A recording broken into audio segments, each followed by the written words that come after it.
So the first part of the answer to that question is a little bit of a mindset shift, which is hard for companies.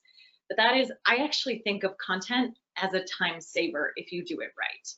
You know, it feels hard to pull yourself away from, you know, if it's customer interactions or whatever else that you have to do to sit and write a blog article, right? If that blog article is going to reach 100 people or a few hundred people or maybe even 1,000 people, think of how much time you're actually saving from making those touch points one-on-one individually. So if you do content right, it actually is, it's a leveraged activity. It's a time saver. So it's important to prioritize it. So that's number one. But I also get it, like reality is we only have so many hours in the day.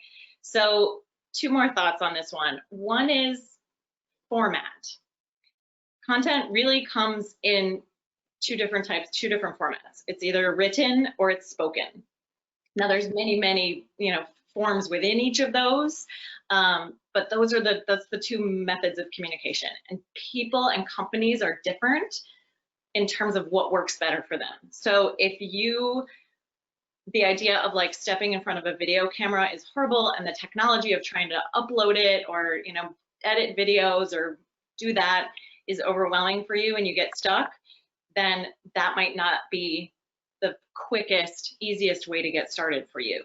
And if it's easier to sit down and think of, you know, 3 or 5 ways, helpful tips, helpful how to do something and write a few hundred words on it in a document and get it out there, you know, you pick the one that's faster for you. In some cases, people are much more comfortable if I can turn on my phone video camera and talk for 5 minutes and be done, then there's content that we can share.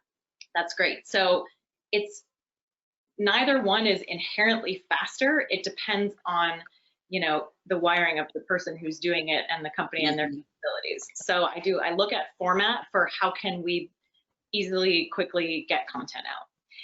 And the last thing is, I think a lot of companies and a lot of business folks stop themselves or take way too long. They stop the process because they're trying to reach a level of quality that maybe isn't necessary. You know, notch your expectations to a point where it's more important to be consistent and to be getting stuff out, to be sharing value than to be worrying quite so much about the you know, high level of quality. Yep, I so agree. Yeah, I think authenticity matters, right? And so, and trying to be perfect, you never would get it done.